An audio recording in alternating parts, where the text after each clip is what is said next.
예, 안녕하십니까. 법무법인 린의 권유근 변호사입니다. 예, 오늘 귀한 시간 내주셔서 이렇게 참석해 주셔서 너무 감사드립니다. 오늘은 최근 공정거래위원회가 하도급법 관련해서 많은 정책을 쏟아내고 있지요. 그래서 그러한 정책 동향과 특히 그것과 관련돼서 부당특약과 기술자료 부분이 매우 중요하다고 생각되는데요. 그거에 대해서 가벼운 세미나를 진행하도록 하겠습니다.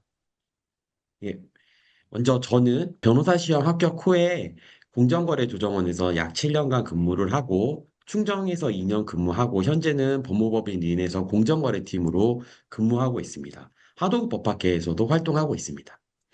그리고 오늘 그 토론에 참가해 주신 황지연 변호사님과 강신민 고문님께 대해서는 제가 이 토론 시간 때 다시 한번 설명드리도록 하겠습니다.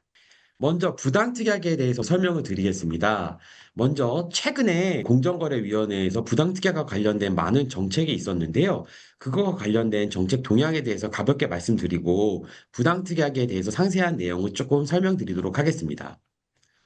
먼저 공정거래위원회의 최근 동향입니다. 제일 먼저 부당특약에 대해서 무효로 하는 최근 하도급법 개정안을 빼놓을 수가 없겠죠.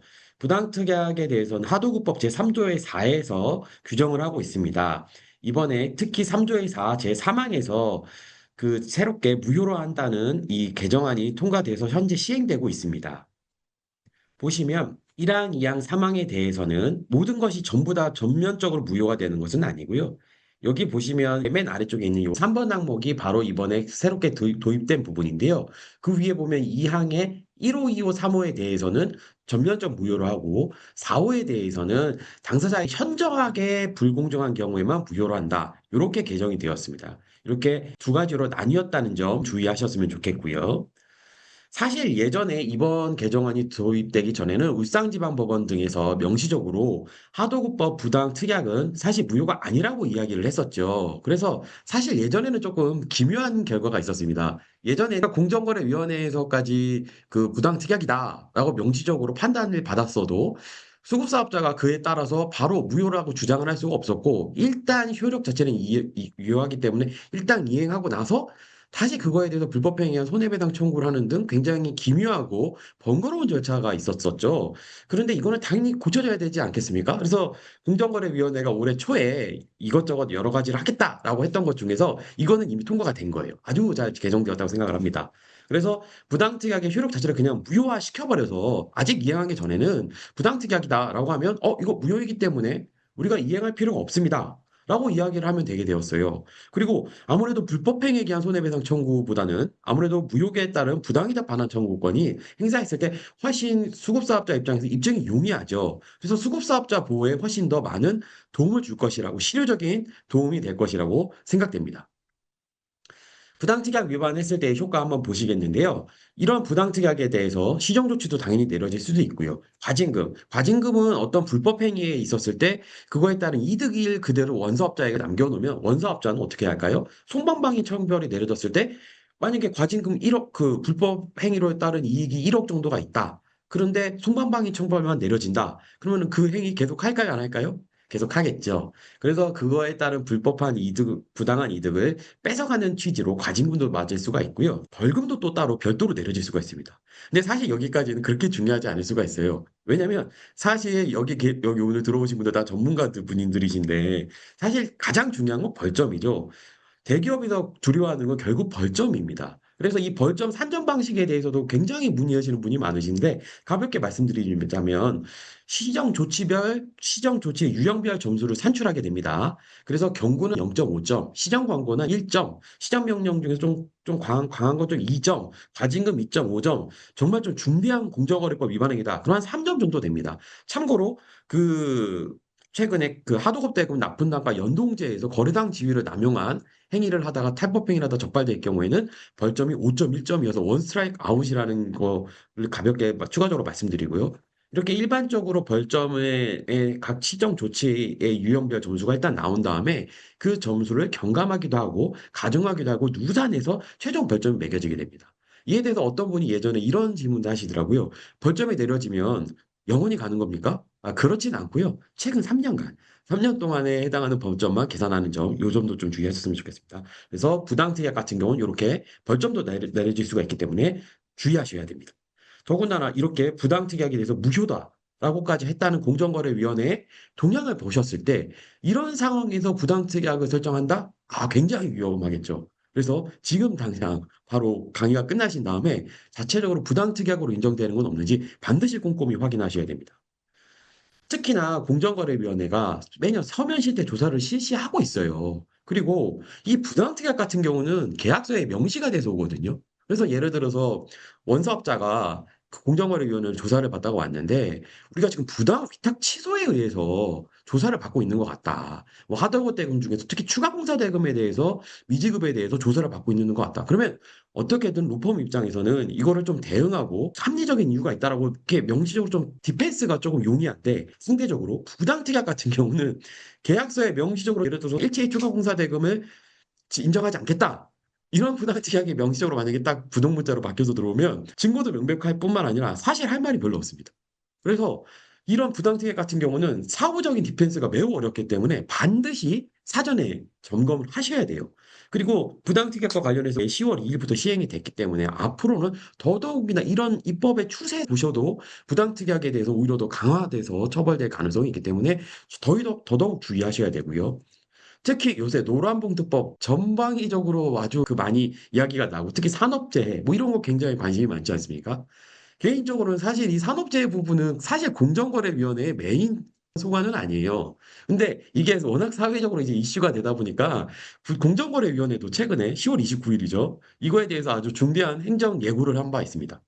무엇이냐? 산업재해와 관련된 비용을 만약에 원사업자가 수급사업자에게 부담시키겠다. 그러면 중대성을 2점에서 3점으로 상향 조정한다는 거다. 무슨 말이죠? 과징금을 더 높게 때리겠다는 거죠. 이 상황에서 절대로 오늘 강의에 적어도 참여하신 분들이라면 절대로 산업재해와 관련된 비용을 수급사업자에게 이 상황에서 부담시키는 약정을 하시면 절대 안 되고 그런 부분이 있는지 반드시 꼼꼼히 체크하셔서 반드시 예방해야 합니다. 지금 이런 분위기에서 이런 산재 같은 경우를 부당특약을 전가하는 거를 설정했다가 적발되면 중하게 처벌될 가능성이 매우 높습니다. 그래서 부당특약 상세 내용 한번 보실게요. 부당특약 기본적으로 수급사업자의 이익을 침해하는 그 계약 조건을 설정하면 안 된다는 내용입니다. 그래서 서면에 기재되지 않은 사항, 뭐 민원 처리에 대한 비용을 부담시키거나 입찰 내역이 없는 사항 부담시키는 약정, 이런 약정인데요. 부당특약이라고 하니까 제가 예전에 강의를 하다 보니까 이런 질문을 하시는 분들이 있으세요. 부당특약이면 변호사님, 그 계약서 본문에 나와 있는 그 부동문자로 박혀져 있는 거 말고 밑에 수기로 기재되어 있는 특약 그것만 의미하는 겁니까? 그렇게 질문하시는 분들 전혀 아닙니다. 그냥 계약서에 들어가는 모든 그 계약 관계를 규율하는 약정이 죄다 여기 들어갑니다. 그래서 여기 보시면 계약 체결 전에 들어간 RFQ라든지 물량내역서, 제한 요청서 다 들어가요. 이거는 왜 들어가죠? 보통 이런 제한 요청서나 물량 내역서가 오고 간 다음에 하도급 계약을 체결할 때 제한 요청서나 물량 내역서도 이 사건 하도급 계약에 포함시키다라는 이런 내용이 한 글자 붙게 되죠. 그래서 이런 것들도 계약 내역에 딸려 들어오기 때문에 이 제한 요청서나 물량 내역서에 추가 공사의 대금을 일시에 지급하지 않겠다. 이런 약정이 있으면 부당 특약이 되는 겁니다. 그래서 그런 걸 하시면 안 되죠. 그래서 저희가 자체적으로 부당특약에 대해서 어떤 게 좀 빈도 높게 공정에서 적발하고 있는지 저희가 한번 좀 분류를 해봤는데요. 민원 처리 비용 부담 전가 조항, 산업 현장에서 설계 변경에 따른 하도급 금액 조정 적용 배제 조항, 보험료 부담 전가 조항, 유보금 설정 이런 것을 공정거래위원회에서 최근에 적발이 많이 됐다고 합니다. 따라서 앞으로 우리가 해야 될 일이 뭐가 되겠죠? 이런 것들 하시면 안 됩니다. 이거 많이 적발했다고 하는데 이거 적발되면 디펜스도 좀 어렵고 이건 안 돼요. 이거 분위기를 잘 읽으셨으면 좋겠습니다. 그래서 첫 번째 사안 보실게요. 비교적 최근의 사안인데요. 민원 비용 일체를 수급사업자의 비용으로 해결하도록 하는 계약. 그리고 문제 발생 시 수급사업자의 비용으로 부담하게 하는 거. 제3자의 피해에 대한 책임을 수급사업자가 부담한다. 이런 계약 조건 부당하다는 거죠. 그러면 이런 반문을 하시는 원사업자분들이 계셨어요. 그럼 권유권 변호사님. 문제 발생할 때 수급사업자 잘못으로 하는 건 당연히 수급사업자의 귀책으로 해야지. 그걸 원사업자가 왜 부담한답니까? 부담해야 합니까? 맞는 말씀이세요. 여기서 지금 부당하다고 인정되는 건 빨간색 글씨로 제가 표시한 거 보이시죠? 위책 사유나 책임 보험이 없이 무조건 부담시킨다라고 해석될 여지가 있기 때문에 부당하다고 보는 겁니다. 그러면 이런 것들을 부당하지 않도록 수정하려면 어떻게 해야 되죠? 당연히 이런 문구를 넣으시면 되겠죠. 원사업자의 귀책 사유 없이 수급사업자의 귀책 사유만으로 발생한 것은 수급사업자가 부담하도록 한다. 그건 전혀 부담하지 않아요. 그래서 그런 귀책 사유, 결국에 하도급법도 결국 일반 상식에 부합해야 되겠죠. 그래서 원사업자의 귀책 사유가 없는데도 수급사업자의 귀책 사유만으로 발생한 거는 수급사업자에게 당연히 부담시키는 게 맞다. 하지만 그런 걸 따지지 않고 그냥 일반적으로 그냥 수급사업자가 다 부담해야 한다. 라는 조항은 굉장히 위험하다라는 말씀을 드립니다. 그래서 이번 항목도 사실 비슷해요. 설계 공사 사건 같은 경우에는 추가 공사가 굉장히 발생할 수밖에 없죠. 설계 변경을 요청을 했다. 그러면 인원과 변경에 따른 대관 비용이 발생을 하는데 그거를 부담하도록 하는 조건. 그러면 경우에 따라서 수급사업자가 부담해야 되는 경우도 있지 않습니까? 그런데 이 조건이 이제 공정거래위원회에서 부당하다고 보는 것은 원사업자가 해야 할 수도 있고 수급사업자의 귀책 사유로 인해서 발생했을 수도 있지만 수급사업자의 귀책 사유 없이 발생할 수도 있는데 그런 걸 따지지 않고 모조리 수급사업자에게 무조건 부담시키기 때문에 부당하다는 거. 다 비슷한 내용이에요. 세 번째, 하도급 대금 조정 신청 권리를 제한하는 약정 당연히 부당합니다. 누가 저한테 도대체 부당특약 도대체 한 줄로 생각하면 어떻게 해석하시면 좋은가요? 라고 여쭤봐서 제가 그렇게 말씀드렸어요. 법에서 정한 권리보다 일단 부당하게 제한하면 부당특약 리스크가 있다라고 말씀드렸거든요. 그래서 하도급법에 따라서 하도급 수급사업자는 하도급 대금 조정 신청할 권리가 있죠. 물론 원사업자가 반드시 응해야 되는 건 아닙니다. 그러니까 협상에 응하기만 하고 그 대금을 조정해 줘야 될 필요는 없죠. 그래도 일단 조정 신청할 권리 자체가 있는데 이거를 제한한다? 절대 안 됩니다. 그리고 그 다음 조항 한번 보실까요? 4번. 계약 불이행 시 계약이행 보증금 전액을 원사업자에게 무조건 귀속한다. 당연히 부당하겠죠. 왜? 원사업자가 손실액이나 그런 구체적인 사유를 검토를 해서 그 경우를 좀 고민을 해서 원사업자에게 어느 정도 부담시킬지를 따져야지 무조건 원사업자가 손실액에 대한 거 전혀 없이 이 조항은 전액 원사업자에게 귀속된다. 그 부분이 문제가 있다는 거죠. 그리고 다음 조항은 이렇습니다. 계약서에 명시된 하자 보수 보증 기간이 정한 기간보다 더 긴 경우에는 계약서에 따르고 만약에 관계법령보다 계약서에 명시된 기간이 더 짧다. 그러면 계약서에 따르겠다. 이런 조건이 있습니다. 이거는 어떻게 보면 원사업자에게만 유리한 조항이죠. 그러면 당연히 수급사업자의 계약상 책임을 가중하는 부당특약에 해당할 여지가 매우 높습니다. 그러면 이런 걸 가정해 볼 수가 있어요. 그럼 거꾸로 하면 어떻게 되느냐? 거꾸로 하는 거는 처벌받지 않습니다. 당연히 거꾸로 수급사업자의 권리를 좀 더 보장해주고 이걸 만약에 뒤집혀졌다. 원사업자의 책임은 오히려 가중한다. 그렇다고 하면 적어도 원사업자의 이 해당 조항은 부당태격이 당연히 아니에요. 왜냐? 화도급법은 애초에 대등한 민사적 관계에서 적용되는 법률이 아니죠. 원사업자, 수급사업자 관계에서 갑이 원사업자가 일방적으로 우월한 지위가 있다는 것을 전제로 수급사업자의 권리를 보호하기 위한 바로 그 불공평한 법이 화도급법입니다. 따라서 뒤집히면 상관없는데 이렇게 수급사업자의 책임만 가중하면 요거는 부당특약에 해당할 여지가 있다는 겁니다. 다음 조항 보시겠습니다. 수급사업자의 귀책 여부, 책임 범위 등에 대한 고려 없이 견적서에 계상된 금액을 초과하는 동절기 공사 비용 청구를 금지한다. 동절기 공사.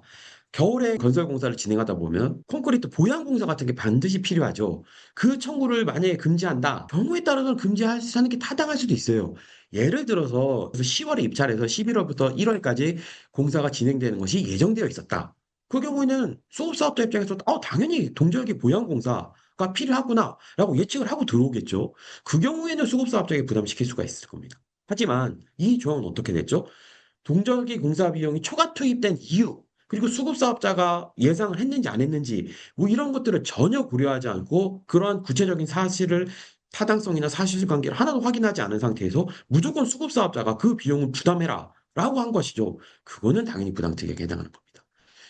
여기까지 들으셨으면 대략 좀 느낌을 하실 수 있을 건데 원사업자분들께서 많이 하시는 실수가 이름타당한데 수급사업자의 귀책 사유를 좀 더 세밀하게 고려를 안 하셔서 부당특약으로 적발되시는 경우가 많다. 요 점을 주의하셔야 됩니다. 다음 조항 한번 보실게요. 계약사 목적물을 수령하고 성능 보증 유보금 명목으로 세 단계로 어떤 원사업자가 5%씩 대금 지급할 것을 유보를 하는 계약 조건을 설정한 겁니다. 그 납품을 받은 다음에 설치 테스트를 한번 하고 그 다음에 정산도 한번 하고 최종 승인도 했나 봐요. 근데 그 각 단계별로 5%씩 지급을 유보하는 계약 조건을 설정했답니다. 그랬더니 이에 대해서 공정거래위원회가 먼저 어떤 법리를 설치하죠? 구조 2항에 따른 법리를 설치합니다. 구조의 이항에 따라서 일단 수령한 다음에 검사까지 완료했다. 그러면 하도급 법상 대금 지급 청구권이 발생하죠. 이거는 판례의 입장입니다. 그리고 그 이후 목적물 성능 하자 등에 대한 문제는 어떻게 해결해라? 하자담보 책임을 체결해라 하는 것이 거래관행위 법이라는 겁니다. 실제로 예를 들어서 수급사업자가 원사업자에게 하도급 대금 지급 청구권이 10억이다.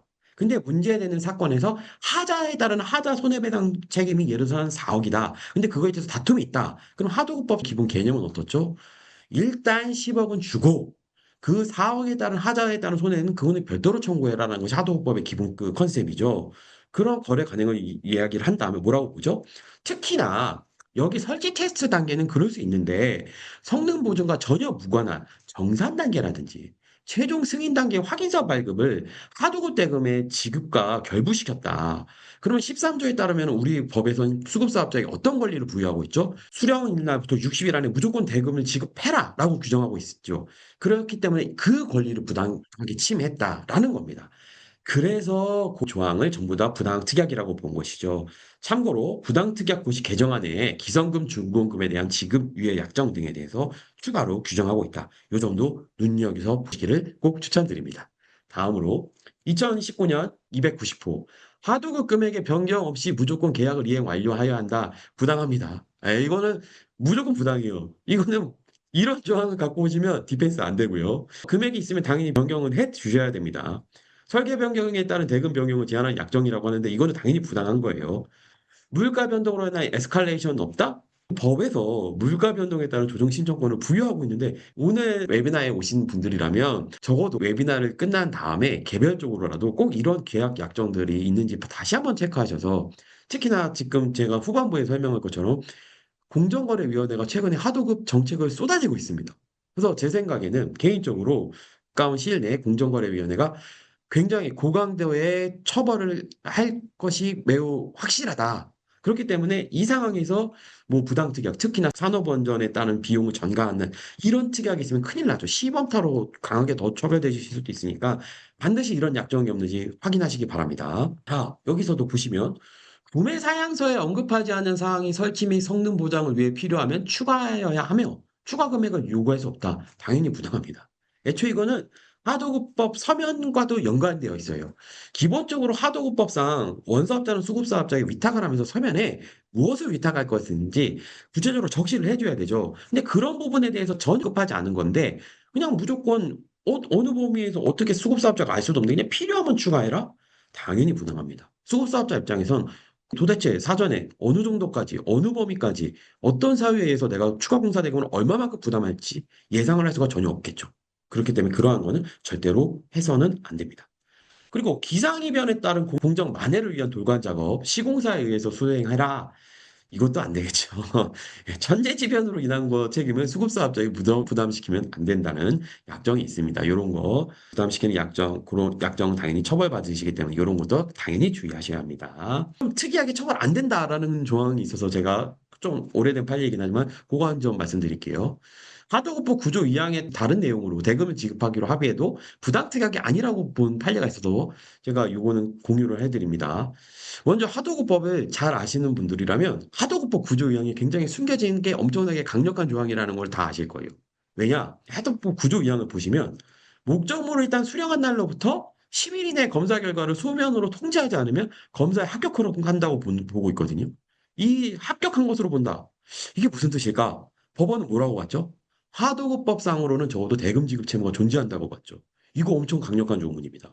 저 처음에 이걸 공정거래 조정원 조사관 시절에 이 조항을 봤는데 그 선임 조사관님이 이 조항을 알려주셨는데 순간 속으로 그게 말이 되냐라고까지 생각을 한 조문이에요. 왜?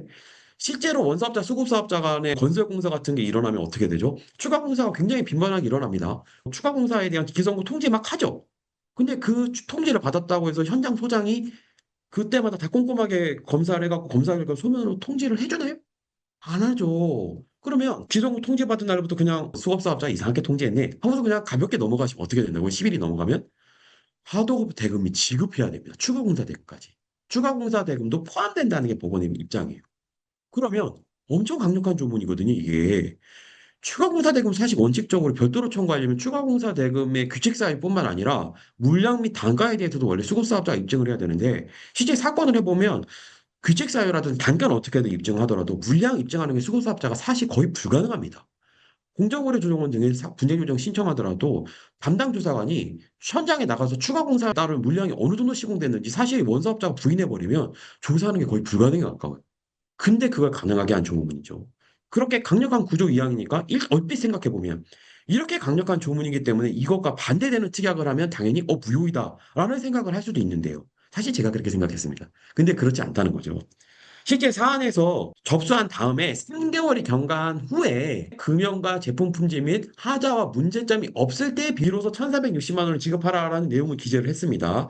이에 대해서 법원은 그 경우에 금연 자체가 부품을 생산하는 데 사용은 되는 거고 어차피 수급사업자가 원사업자에게 납품을 하면 당연히 원사업자가 그 위에 있는 발주자 현대자동차에게 납품을 해야 되기 때문에 수급사업자가 원사업자에게 1차적으로 납품한 거기에 하자가 있으면 연쇄적으로 납품 거래에 문제가 생길 수 있다. 그걸 알고 있었고 10년 동안 거래 관계가 있었기 때문에 이건 부당특약에 해당하겠다고 보기 어렵다라고 먼저 해버렸죠. 그 다음에 구조이항에 대해서도 뭐라고 그랬죠? 구조이항에 위배되는 합의를 한다 하더라도 약정의 사법적 효력이 부인되는 것은 아니다.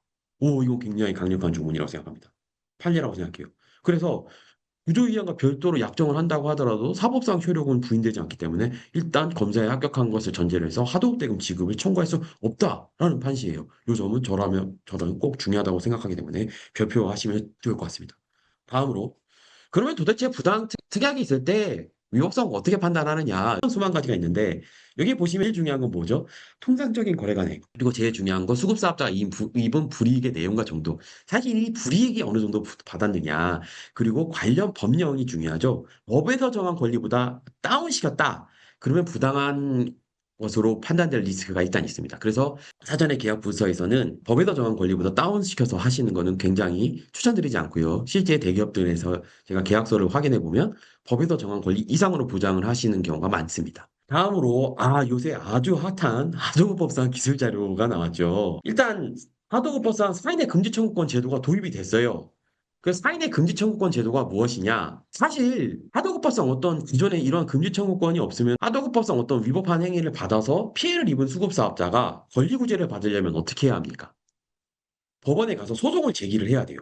그래서 이행 판결을 받아야겠죠. 그래서 이행 판결에 따라서 어떤 행위를 한다든지 공정거래조정원이나 공정거래위원회에다 신고를 해서 저 사람이 잘못했다라는 거를 확인을 받고 그에 따라서 또 무엇인가를 해야 돼요. 시간이 굉장히 많이 오래 걸리죠.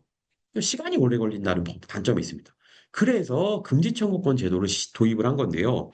그래서 이 요건은 무엇이냐면 위반 행위로 피해를 입거나 입을 우려가 있으면 위반 행위를 금지 또는 예방을 청구할 수 있다라는 거예요. 그러니까 우려만 있을 때 기존같이 공정거래위원회에 바로 신고하거나 공정거래 조정을 신청하는 게 아니라 바로 다이렉트로 법원에 문을 두드려서 일단 급하니까 일단 금지 좀 해주세요. 예방 좀 해주세요. 보통 가처분 신청으로 가게 되죠. 그래서 그렇게 하는 권리를 만들었다는 겁니다.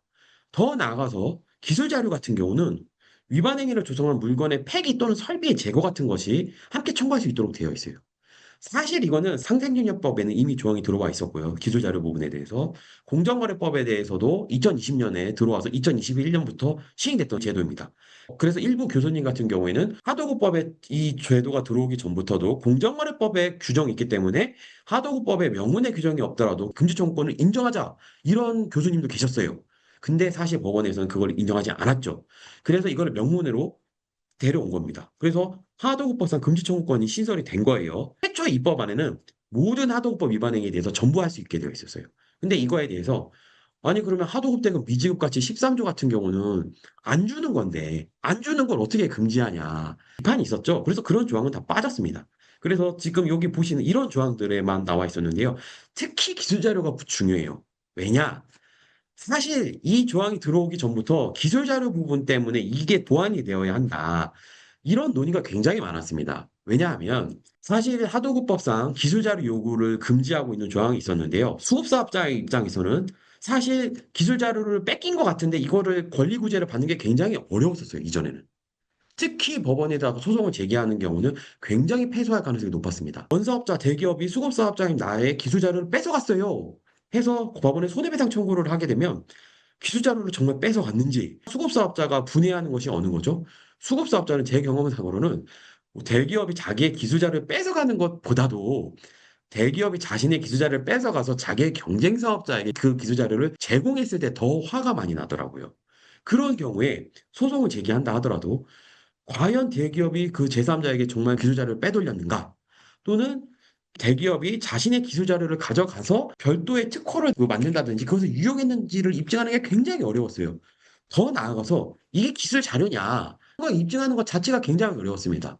그나마 예전에 실무상 공정거래위원회나 공정거래조정원으로 신고를 했을 때 거기서 공정위 사무관님들께서 이거 기술 자료인 것 같아를 전제로 하고 처분을 내렸을 때는 그 경우에는 법원에서 공정거래위원회에서 열심히 조사를 했으니까 공정거래위원회에서 이걸 기술자료로 봤다? 기술자료겠지. 라고 해서 조금 허들을 낮춰서 보셨던 그런 감이 있었습니다. 어쨌든 그러한 기술자료 부분에 대해서 굉장히 수급사업자가 보호를 많이 못 받는 문제가 있었어요. 그래서 그거에 따른 보완책 그리고 입법 개선책으로 나왔던 게 바로 이 기술자료에 대한 금지 청구권이에요. 그래서 요건은 당연히 수급사업자가 원사업자를 상대로 청구해야 합니다. 대기업이 수급사업자를 청구하는 건 안 됩니다. 그리고 현재 발생했거나 장래에 발생할 우려가 있어야 돼요. 그래서 이런 점이 일본 하청법과 살짝 다른 부분이 있는데요. 같이 보시는 그 볼드 처리된 이런 요건들을 다 입증을 하셔야 됩니다. 그래서 아까 전에 말씀드린 것처럼 기술 자료를 부당하게 요구하는 것 금지 예방을 넘어서 물건을 폐기시킨다든지 제거한다든지 이런 만족적 가처분에 대해서도 가능하도록 규정이 되어 있어요. 그런데 사실 이런 사인의 금지 청구권 제도가 도입된 다음에 최근에 공정거래위원회가 2025년 11월 10일 날 기술 탈취 근절 대책을 발표했습니다. 그래서 굉장히 고강대로 기술 탈취를 근절하자라는 내용의 대책을 발표하셨어요. 근데 사실 이쪽 업계에서 종사하시는 분들은 누구나 다 이런 대책이 나올 거라고 예상을 8월부터 할 수 있었습니다. 왜냐하면 여기다 적혀져 있는데 새 정부가 들어온 다음에 8월 20일 날 기재부 쪽에서 뭘 발표했죠? 새 정부 경제 성장 전략을 이미 발표를 했어요. 거기서 이미 다 알고 있었습니다.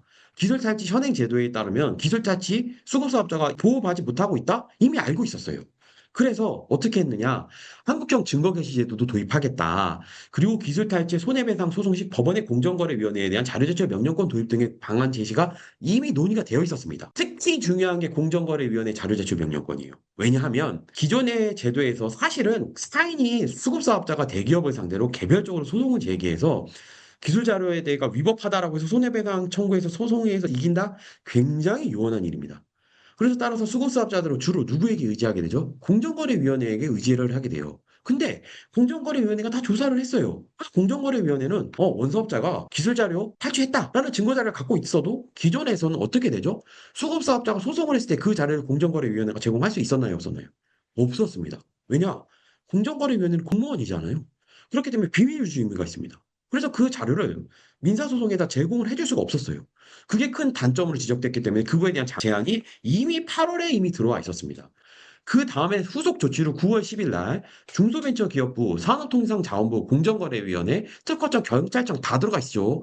여기서 기술탈취 피해 사실 입증 지원을 강화한다는 4대 중점 추진 과제가 이미 발표가 되어 있어요. 그리고 제가 여기다가 살짝 생략을 했는데 공정거래위원장님께서 릴레이 간담회 하셨죠. 릴레이 간담회에서 가맹점주도 만나셨고 중소사업자도 만나셨는데 중소사업자, 하도급 수급사업자들에서 거기서 무슨 말 나왔죠? 기술 탈취 피해가 심각합니다. 이것 좀 어떻게 해주십시오. 라고 말이 이미 나왔어요. 당연히 11월 10일 날 기술 탈취 근절 대책은 예상이 된 겁니다. 제가 이 이야기를 오늘 왜 하느냐? 이제까지 일어났던 일에 대해서 보고를 드리고자 하는 게 아니라요. 앞으로 이 일을 예견하자는 겁니다. 자, 그래서 기술탈취 근절 대책 이미 12명의 암행어사와 같은 기술보호 감시관이 위촉이 됐어요. 그래서 이분들이 이미 돌아다니고 계십니다. 자동차 부품 이런 것들 기술 탈취가 빈번하게 어느 분야에서 일어나고 있는지 공정거래위원회가 이미 서면 실태 조사 등을 통해서 다 파악하고 있습니다. 그 업종에 대해서 중점적으로 기술보호 감시관이 암행어사로 돌아다닐 거예요. 그래서 기술자료 위반 여부가 있는지 다 조사해서 공정에 제보한다고 하죠. 더군다나 이분들은 어떻게 보면 위촉된 지 얼마 안 되신 분들이잖아요. 그럼 이분들은 당연히 성과를 내셔야 돼요. 그럼 더 적극적으로 조사를 할 거라고 저는 개인적으로 예상합니다. 그래서 수시로 제보하게 되어 있어요. 그러니까 이 상황에서 기술 자료를 탈취한다? 절대로 하시면 안 됩니다. 진짜 큰일 나죠. 뿐만 아니라 증거 개시 제도도 도입하겠다. 디스커버리인데 이거 사실 영미법계에 나오는 전형적인 디스커버리 제도는 아니고 제가 확인을 해보면 독일계 쪽에서 나온 그쪽 제도인 것 같기도 한데 어떤 내용이죠? 앞으로 수급사업자가 기술 탈취 당했다라고 이야기를 했을 때 법원에다가 이야기를 하면은 법원에서 전문가들을 임명을 한다는 겁니다. 그래서 전문가들이 원사업자에 뚜벅뚜벅 걸어가요. 그래서 어떤 기술 유용 행위가 있는지, 어떤 침해가 있는지 조사를 하겠다는 겁니다. 그래서 공정법원에다 제출도 하겠다는 거예요. 그래서 법원이 열람을 한 다음에 반영할 수 있다는 거예요. 굉장히 강력한 권한이죠. 그리고 공정거래위원회도 자료 제출 의무도 도입한다고 합니다. 입증 책임도 전환된다고 해요. 그래서 제가 이거를 공정거래위원회 지금 현직에 계신 공정거래위원회 과장님이랑도 한번 논의를 해봤는데 이 제도들이 다 도입된다라고 하시는 말씀도 하시는 분도 계셨고 어떤 분들은 이거 너무 급진적이다. 이거 사실 민사소송법에 들어오지도 않았는데 우리 소송 제도에 맞지 않는다. 그래서 가장 현실적으로 가능한 것은 뭐다? 두 번째, 공정거래위원회의 자료 제출 의무 도입. 이게 아마 현실적으로 들어올 가능성이 있다라고 말씀하시는 분도 있습니다. 그래서 요거는 추후에 지금 이거에 관련된 TF가 이미 꾸려져서 운영되고 있어요. 연초부터. 그래서 발표가 된다고 하니까 요 추이를 잘 보셔서 즉각 그거에 대해서 대응하셔야 됩니다. 저희 회사도 당연히 추후에 이에 대한 어떤 TF 발표가 있으면 바로 추가적으로 그 뉴스레터 등을 통해서 알려드리도록 하겠습니다. 그래서 이런 상황에서 기술 자료를 유용하시면 절대로 안 되겠죠. 기술 자료는 무엇인지 가볍게 한번 설명하고 오늘 세미나를 마쳐보도록 하겠습니다. 기술 자료 기본적으로 요구하시면 안 됩니다. 요구해도 된다라고 규정된 게 아니고요.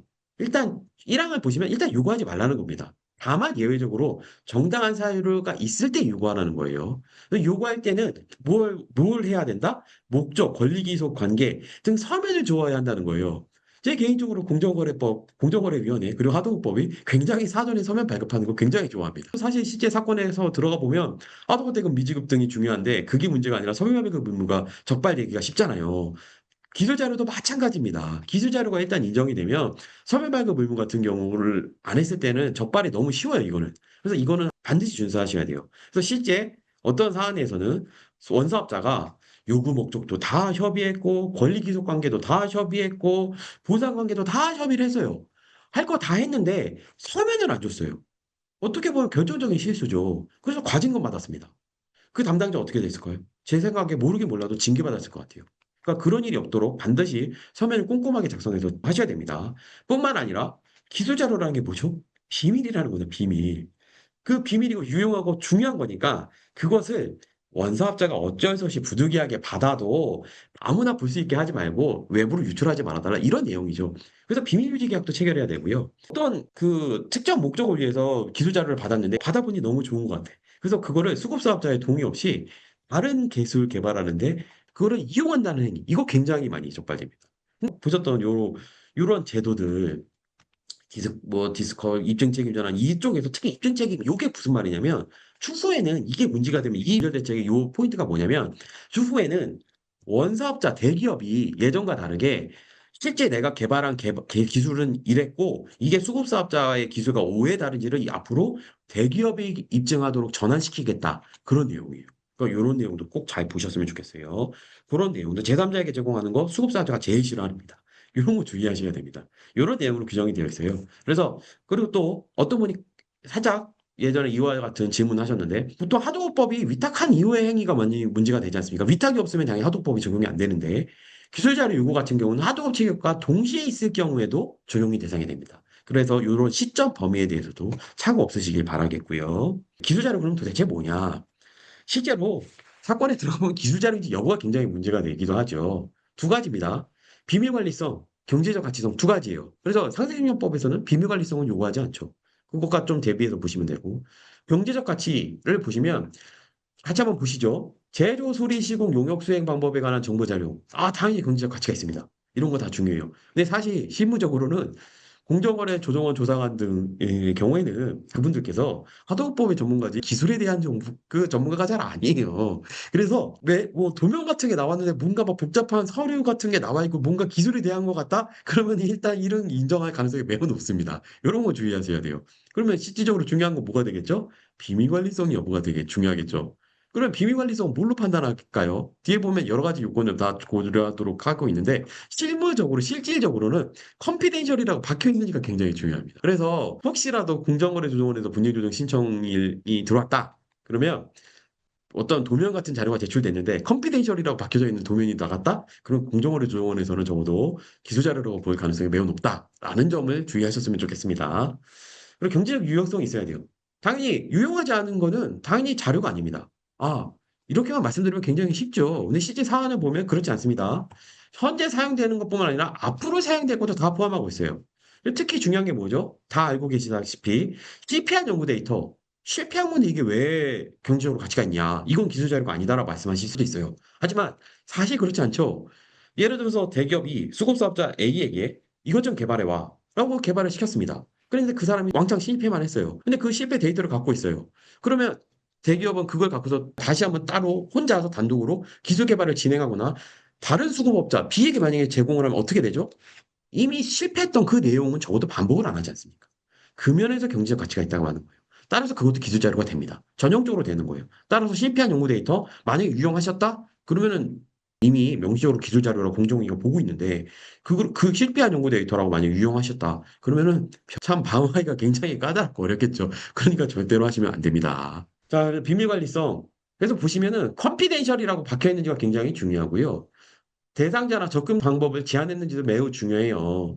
그리고 비밀 준수 의무도 부과합니다. 그래서 여기서는 기술 자료 부분에 대해서는 이게 비밀이 기술 자료인지에 대해서 대상 접근 방법, 비밀 유지 준수 이게 나오잖아요. 근데 거의 동일한 내용이 어디에서 나오게 되냐면 그 기술 자료를 일단 공급받은 다음에 사후적으로 원서업자가 기술 자료를 비밀로서 잘 소중하게 보호해줘야 되는 그 조치에서도 일맥상통합니다. 이 내용이. 그래서 요거 잘 기억하셨으면 좋겠습니다. 그래서 자, 완성할 필요는 아니고 그냥 참고될 수준이라도 어떻다? 기술 자료다라는 거예요. 그리고 원사업자가 제공한 정보여도 수급사업자의 독자적 기술이 반영이 되었다? 그러면 수급사업자 기술 자료로 본다고 합니다. 그래서 여기 작은 글씨로 쓰여져 있는데 기본적으로 그 수급사업자가 위탁받은 부품이라고 하면 원사업자가 제조하는 부품의 일부이기 때문에 당연히 원사업자의 제조 방법이 반영될 수밖에 없다. 따라서 기술이 일부 반영되었다고 해서 그런 걸 사정으로 기술 자료가 아니라고 보면 그 수급사업자는 어떤 기술 자료도 다 기술 자료 인정받지 못한다. 그러니까 그거는 부당하다라는 내용이요. 이런 것도 잘 주의하셨으면 좋겠습니다. 그리고 이런 것도 주의하셔야 돼요. 수급사업자가 보유하고 있을 뿐이지 수급사업자가 개발한 게 아니다. 그것도 포함됩니다. 그리고 이것도 매우 중요해요. 부품 제조에 대한 대가는 줬다. 이렇게 함께 이렇게 말씀하시는 분 있으셨어요. 제가 상담하신 분 중에도.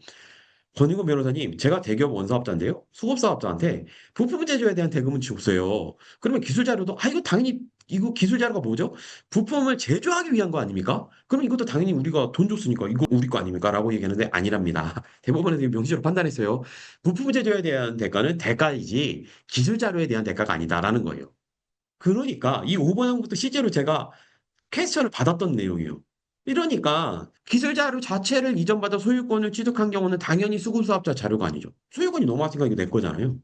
그러니까 이제 이런 식으로 이렇게 되지 않을까라고 아이디어를 내시는 분이 있으세요, 진짜. 그래서 소유권 부품 제조에 대한 대가가 10억인데 이런 사실이 있으니까 10억의 부품 제조에 대한 대가를 이미 지급받기로 했어요. 그러니까 10억에 위탁했으니까 이거 제조해와라고 이미 당사자가 합의가 됐어요. 그런데 이 기술 자료에 대한 도면도 갖고 싶은 거죠. 근데 기술 자료를 그냥 받으면은 위법이라고 하니까 이런 아이디어를 내시더라고요. 그러면 10억에 기술 자료까지 포함시키게 계약서를 변경하자. 그러면 15개 기술 자료도 포함되니까 그것도 내 거? 그러니까 기술 자료가 아니니까 그럼 기술 자료를 받아도 전혀 문제가 없다. 이런 아이디어를 내시는 분이 있는데 공정거래위원회 사무관들 다 봅니다. 그래서 그런 사정이 있으면 앞뒤를 비교해 보면 아니 10억짜리 원래 10억이 전부 다 그 위탁받은 부품 제조에 대한 대가였잖아요. 근데 그거에 대해서 갑자기 당사자가 기본적으로 가불관계가 전제돼요. 하도법이 적용되면.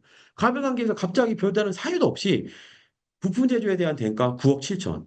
그다음에 기술 자료에 대한 대가 3천. 다시 재산정해서 기술 자료 넘어오게 한다? 그건 당연히 부당 특약이라고 보겠죠. 그 조항 자체를. 그리고 그거는 하도법상 부당하다고 볼 거고 그렇게 하면 제가 봤을 때 오히려 사무관님께서 아무래도 오히려 더 심하게 불공정하다. 이건 좀 부당성이 크다라고 해서 가중 처벌하실 수 있어요. 절대 하시면 안 됩니다. 이런 것도 있어요. 수급사업자가 여기 밑에 작은 글씨부터 먼저 같이 한번 보시겠습니다. 회로도나 라우팅 도면에 오기를 차단해 좀 수정을 했다고 합니다. 그리고 원사업자의 기술 자료인데 소급사업자가 필요한 내용을 스스로 좀 찾아내서 참조를 했을 뿐이에요. 해당 부품의 제조사를 찾아서 기재한 거예요. 그러면 이게 도대체 기술사업자의 기술 자료라고 볼 수 있냐? 합당한 의문이죠. 근데 뭐라고 했죠? 이런 경우에도 수급사업자의 기술적 기여 정도를 높이는 것이기 때문에 기술 자료에 해당할 수 있다라고 이미 법원에서 판단을 했습니다. 그래서 이런 것도 주의를 하셔야 돼요. 그래서 기본적으로 기술 자료에 대해서 일단은 요구 자체를 하면 안 된다라는 거니까요. 그래서 기술 자료는 원칙적으로 위협하다. 일단 하면 위협하다. 그래서 하는 것 자체가 일단 위험성을 갖고 있다. 그래서 그럼 도대체 언제 정당하냐? 위탁 목적을 달성하기 위해서 절차적 기술적으로 불가피하게 필요한 경우 특허를 개발하기 위해 특허 출원을 위해서 필요한 기술 자료를 요구하는 경우, 약정의 범위 내에서 기술 개발에 필요한 기술 자료를 요구하는 경우 최소한 범위를 넘어서는 안 된다. 이런 내용이요. 이 말 들으면 정말 당연하고 타당하네. 그러면 권익금 변호사님 실제로 정당한 사유가 인정이 되겠네요. 그렇기 때문에 이거 위법 행위라고 공정위에 가서 처벌 안 받겠네요라고 얘기를 하시죠. 근데 실제 사례를 보면 그렇지 않습니다. 뒤 다른 사람들 붙지만 원사업자가 수급사업자에게 표면상으로는 어떤 사유죠? 하자가 있어서 검수 과정에 문제가 있어서 추후 기술 개발에 좀 더 필요해서 기술 자료를 요구했는데 막상 공정거래위원회에서 조사를 해봤더니 최초에 위탁했을 때는 요구를 전혀 안 했는데 위탁한 날로부터 8개월이 지난 다음에 비로소 기술 자료를 요구했다. 또는 도면 전체를 요구했는데 사실 검수를 위해서는 도면 전체가 필요한 게 아니라 일부만 필요하면 된다. 이런 사정 등이 사후적으로 밝혀지는 경우가 매우 많아요. 그래서 그런 경우 사실 그렇게 간단하게만 생각하셔서 그냥 쉽게 요구하시면 안 되고요. 오히려 아까 전에 말씀드렸다시피 기술 자료에 대해서 공정거래위원회가 굉장히 고강도의 규제나 처벌이 예정되어 있다고 개인적으로 생각합니다. 따라서 기술 자료를 요구하시게 되었다면 오히려 더 꼼꼼하고 더 까다롭고 스스로를 더 엄격하게 이게 혹시라도 필요한 최소성, 혹시 이 기술 자료 요구 말고도 더 다른 방법으로 검수를 요구할 수는 없을까? 좀 최소한의 범위와 도면을 요구할 수는 없을까? 내가 위탁했을 때는 혹시 요구하지 않았는데 사후적으로 요구하진 않았을까? 이런 사정이 있는지 굉장히 꼼꼼히 살펴보셔야 됩니다. 안 그러면 갑자기 공정거래위원회에서 불이하게 처벌받으실 수가 있으세요. 공정거래위원회가 서면을 굉장히 좋아하죠. 그래서 요구하기 전에 사전에 수급사업자와 미리 협의, 여기 미리를 깜빡하고 볼드 처리를 안 했는데 미리가 되게 중요합니다. 사전에 주셔야 돼요. 예, 파도법상 서면 발급 의무와 똑같습니다. 사후에 줬다? 당연히 처벌받아요. 그래서 요게 굉장히 많은데 그때그때마다 다 죄다 기술 자료 요구할 때 예를 들어서 수급 사업자랑 원사업자랑 기술 자료를 하나 뭔가 사업 개발을 하려고 하면은 수십 자료의 기술 자료 요구를 하게 되잖아요. 그러니까 포괄적 추상적 총 말능적으로 몽창 다 요구했다. 그러면 어떻게 되죠? 원사업자는 굉장히 편하죠. 왜냐면 그때그때 요구할 때 별도로 요구를 안 해도 되니까. 그 대신 편한 만큼 어떻게 된다? 당연히 망라적으로 요구를 하면 그러면 수급사 입장에서 도대체 어디까지 이 요구를 받을까를 알 수가 없기 때문에 허용될 수가 없죠. 유사하게 가맹사업법에서도 한쪽 비용 같은 경우에 사전에 포괄적으로 요구하면 동의서 요구하면 어떻게 보죠? 공정위가 위법하다고 보죠. 그러니까 사전에 뭔가 포괄적으로 요구한다. 그거는 공정거래법상 리스크가 반드시 수반된다라는 점을 주의하셔야 됩니다. 그래서 미리 했다. 이런 거 다 위반의 소지가 있고요. 그리고 요거 위에는 당연한 법리인데요. 서면 발급 의무에서도 당연히 같이 나오는 거죠. 일부 확정하기 곤란한 사정이 있으면 사유와 예정일을 기재해서 확정된 시점에 지체 없이 발급하면 적법한 서면이 이루어진 것으로 봤다. 이런 것도 다 생각을 하시고. 그 대신 제가 요거를 말씀드리면서 굉장히 걱정이 되라서 높아심이 한 말씀 드리면 이거 하도급법 서면에도 있어요. 2024년 초에 고등법원에서 판결을 났고 2024년 말에 나온 대법원 판례 중에 제조 선박 사건에서 한 12,000건 정도 서면 미발급에 대해서 공정거래위원회가 적발해서 처벌한 사건이 있었는데 그때 법원에서 핵심적인 판례가 뭐였죠? 판시 중에 하나가 뭐였죠? 원사업자가 바로 이걸 주장을 했어요. 그랬더니 법원에서 뭐라고 했죠? 그래, 맞아. 이거에 대해서 이런 사유로 인정이 될 수가 있어. 근데 원사업자 대기업 쪽에서 이 사정에 해당하는 걸 주장 입증하지 못했어라고 했죠. 근데 그 사안에서 추가 사업에 잡힌 게 몇 건이었죠? 12,000건이 잡혀서 12,000건이. 그러면 제가 생각했을 때 제가 만약에 대기업 담당자라면 그 발급할 때마다 이걸 주의하지 않고 나중에 사후에 12,000건 정도 서면 발급이 잡혔다?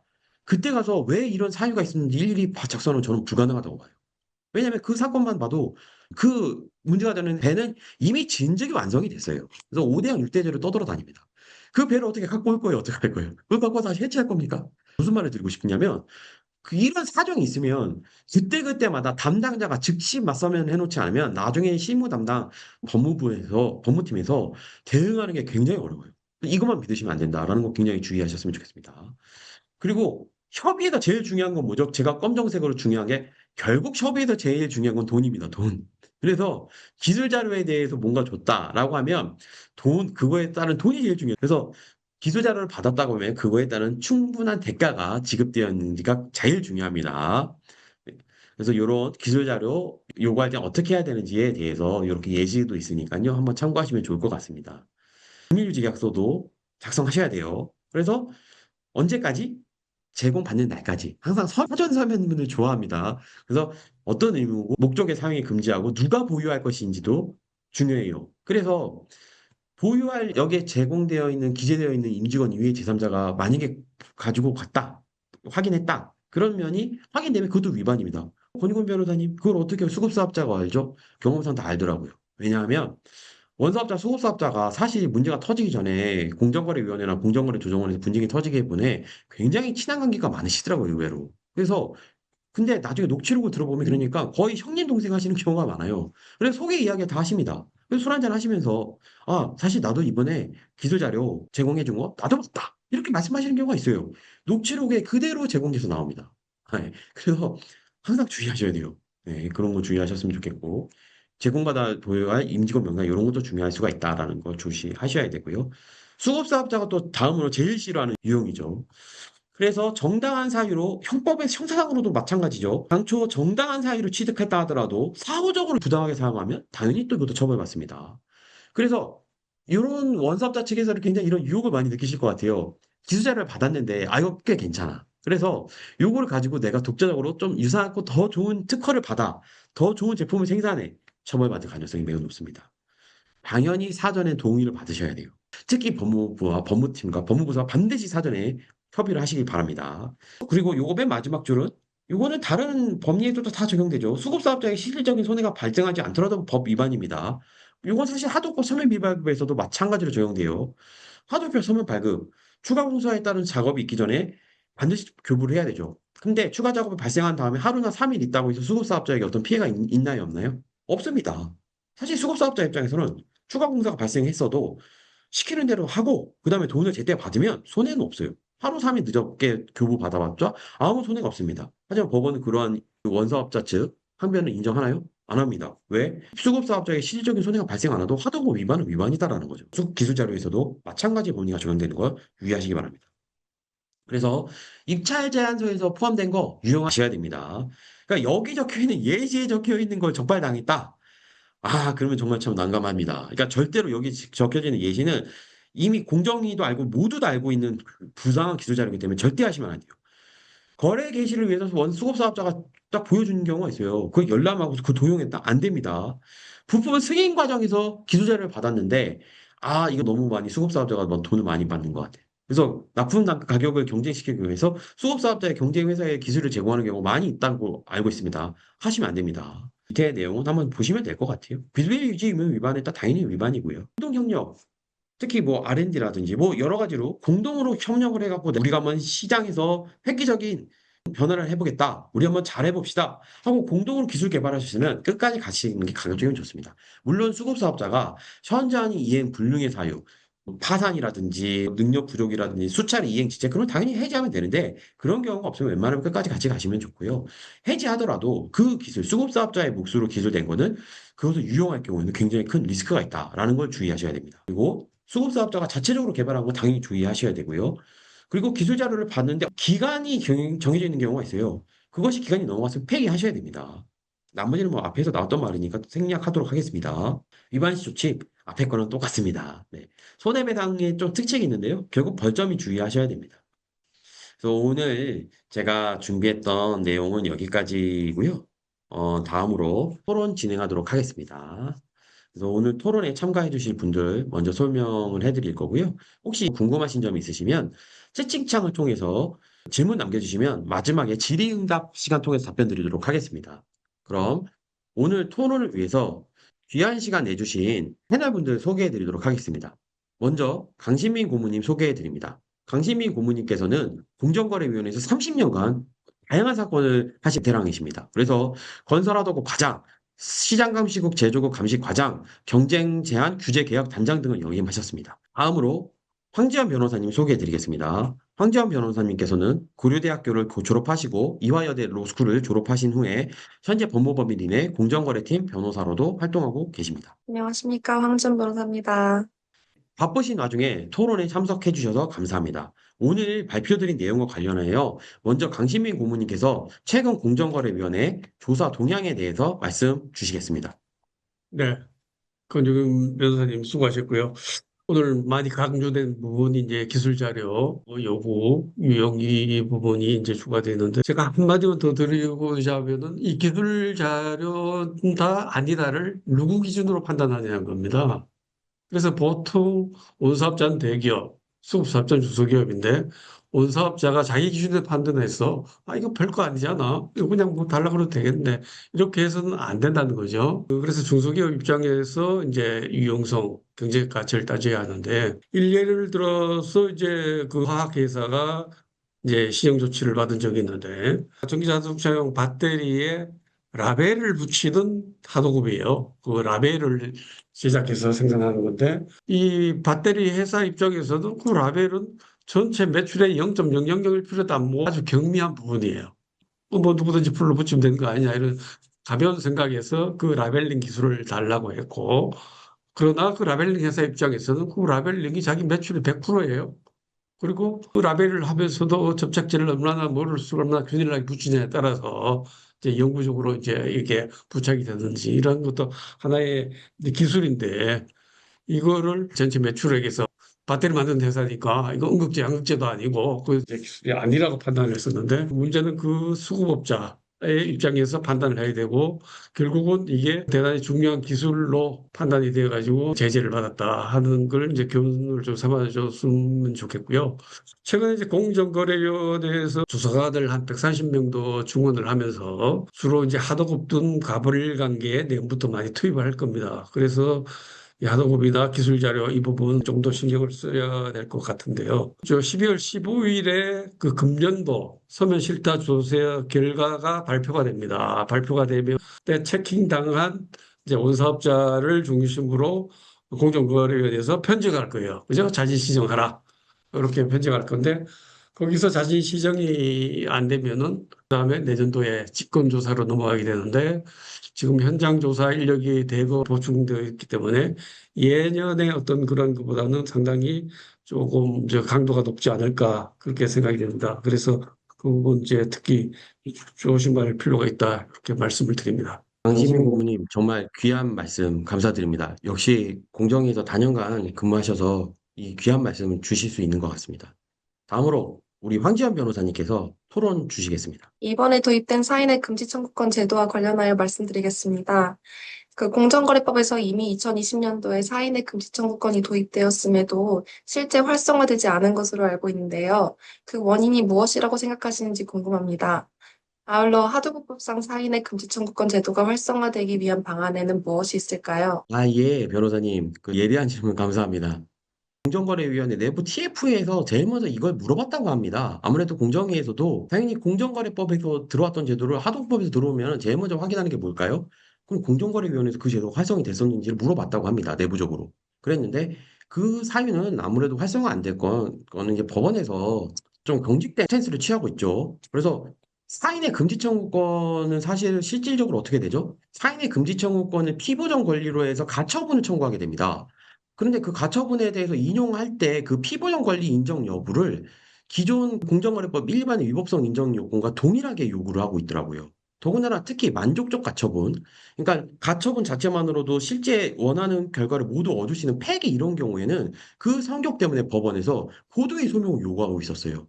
그것이 아마 영향을 미치지 않을까 싶었습니다. 그런데 다행히 저는 공정거래위원회도 이미 이 부분을 이미 다 알고 있고요. 이 올해 8월부터 릴레이식으로 계속 이 기술탈취 부분에 대해서 기술탈취 근절 대책이라든지 입증 책임 전환이라든지 뭐 여러 가지 디스커버리 제도 같은 이러한 것들을 통해서 어떻게든 보완을 하려고 하는 것 같고요. 저는 그 점에서 현행 정부와 공정거래위원회 입장에 찬성하고 그걸 통해서 이 부분이 상당히 해결될 수 있지 않을까 하고 기대하고 있습니다. 네, 감사합니다. 그러면 오늘 저희 세미나는 이것으로 마치도록 하고요. 오늘 장시간 참여해 주셔서 너무 감사합니다. 앞으로도 하도급법에 관련된 이슈가 있을 때 즉각 요소드 레터를 통해서 소식을 알려드리도록 하겠습니다. 또 궁금하신 점 있으시면 언제든지 저희 회사 홈페이지 등을 통해서 질문하시거나 문의해 주시면 감사하겠습니다. 감사합니다.